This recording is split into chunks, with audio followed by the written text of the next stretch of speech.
Napansin mo ba? Kung ano yung mga lumalabas sa bibig mo, yun ang nangyayari sa buhay mo. Pag lagi mong sinasabi wala kang pag-asa, wala ka talagang pag-asa. Pag sinasabi mo na wala kang pera, wala ka talagang pera.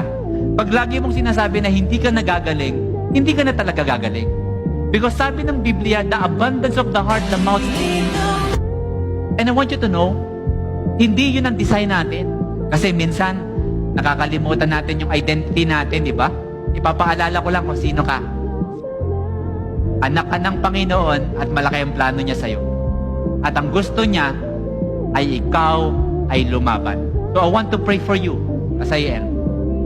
Sa mga tao dito na feeling mo lagi you are defeated or feeling mo na parang wala kang pag-asa sa buhay, I want you to know, nagkamali ka man minsan, that is not your identity.